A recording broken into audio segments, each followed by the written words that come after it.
Namaskaram, welcome to episode 12 of Machine with Mayank, and today we would explore Groq and LangChain.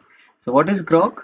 Groq is a platform that provides fast AI inference. What is AI inference? AI inference is the ability of language model to understand, process, and output fast based on user input, and it is pretty critical and it's very useful. And when you're building um, when you're building customer support agents or when you're building live chat agents, chatbots, because the speed is very fast compared to your standalone language models and the response which comes from them, right? So because of LPU technology, the responses are fast, and that's why it gives you a human-like response, right? So this is what Grok does, and all the language models which are currently in use have been optimized to work with Grok hardware. So uh, yes, let's deep dive into it. What we'll do is you just enter Grok. You can see all the language models are here. So to use it, we'll use an API key. It is as simple as that. Create API key, and what we will do, we will use. Let me switch to my VS Code. Alright, you can see my VS Code. So I'll explain you the code, but before that, just let me explain you where the code is, where you have to put the API key. So you have to create a .env file, put all your API keys of your LangChain, of your Groq API. Alright, and I'm using Jupyter Notebook, and so import OS. These are the standard libraries that you need to load. From .env import load.env function and use this command. So similarly, it will go if you want to pass on the API keys. OpenAI API key, you will do the same way, but we are using Groq because through Groq you can call any API, call any model, right? So then you will go with, then you will write from LangChain Groq import chat Groq. Now, what is LangChain? So LangChain is an open source framework, and it helps you to create complex pipelines by linking together multiple language model calls, right? So it is specifically useful when we have multi-step processes where the output of one step can be used to feed into the next step, right? And it can also be it is also used for remembering the context and to handle the memory, right? For example, your conversational agents where you need to have the context is necessary, right? What conversation happened in past can be utilized now. So LangChain helps you manage that conversational memory, so allowing your memory to remember previous interaction, right? And so it gives you context aware responses, right? And also other important factor is that you can switch between different language model providers, any, right? So you don't have to change the code base multiple times. You just need to make certain tweaks into your code, and then you'll be able to use the model which you are comfortable with, right? And also it helps you standardize the inputs, what prompts you have to give, so you can standardize that, the format, the structure, and outputs, the responses. So they are structured in a way, and they are structured in such a way that it can work with any language model. So it helps you standardize most of the things, right? And yeah, you can also integrate it with uh, other tools and data sources. And also you can, as you know that in the last we were discussing for tools, what are tools, right? When we were working with Crew AI. So where we were, we are using tools. So tools can also be integrated here, and from different. I think LangChain also has a lot of tools that can be utilized in the same code, right? So this is what we are doing. So in summary, what LangChain does, it extracts many of the complexities of large language models, and we can focus on building scalable AI applications without worrying about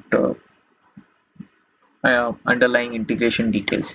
So yeah, quickly coming to the code, you have to write this code, import OS from .env, import .env, .env function, and you give the details here.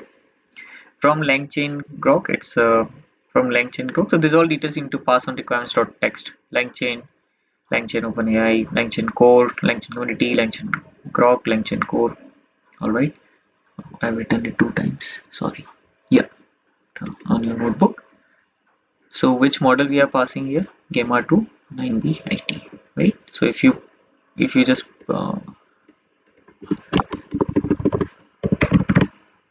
run this command, it will give you all the details, right? It will give you the details of the model. This is a variable which is stored Groq from where it is. It is also giving you the API key just to let you know what is working. Now from LangChain core.messages, it's a format we need to use import human messages. What is how we would define the prompt, right? So suppose we are writing the prompt. We need to write the prompt as what is the capital of France and what is AI Inference. Right? This is what we are working on. So we are defining a prompt in the prompt variable, and so all the messages need to be written in the form of a list, right? You can, if you want to write another message, you can just do comma and you can again write the message the same way, right? So for example, create a list of message. Even a single message must be passed as a list, right? So message is equal to human message, content equal to prompt, and response equal to model. So model it will take from here, gamma to 9b 80, and messages this one, right? So we have asked what is AI inference, and then we'll print the output, print response dot content, whatever it is. You just have to run this code. See, it is answered. Response from Groq model, AI inference process. This is this training inference, the trained AI model. This is this. Yeah, this is pretty simple, but this is not the only thing which we would be doing. This is just to explain you that why Groq is required, why Groq is used, and as most of our content is geared towards building AI agents, geared towards building AI systems that will help sales and marketing to a larger extent, and that requires a fast response on everything. We are working. We would be building some product out of Groq and LangChain, and yeah, we'll be building more agents based on it.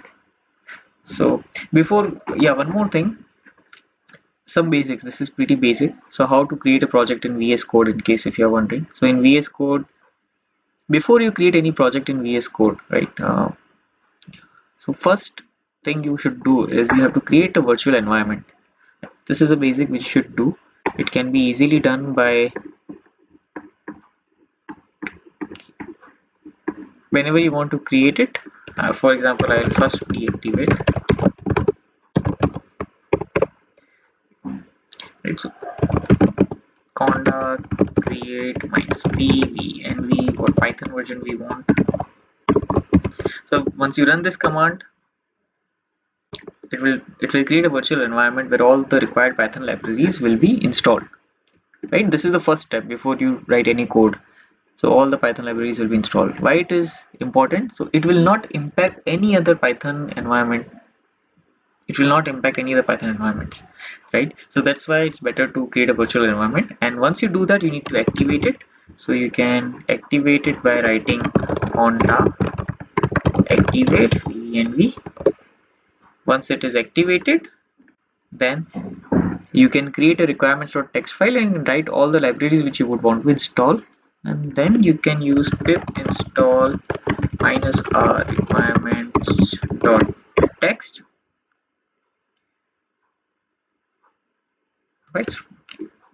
So it will install all the files that is required to be done, right? It's the easiest way. Instead of writing each file individually, pip install langchain, pip install langchain core, you can just write pip install -r requirements.txt and everything will be installed. And save all your API keys in .env file, and that's it. You need to write this code, and yeah, I think you don't have to worry about anything. This is as simple as it can be. You might get error sometimes that you have to install IPY kernel. That is majorly required to run your Python notebook. So to run Python notebook, you need IPY kernel. So you will get a prompt that do you want to install IPY kernel. it is missing, just click yes and it will get installed, so nothing to worry about that. So this is how the installation is done, right? And this is how you can use Groq. And wait, I think I have to show you.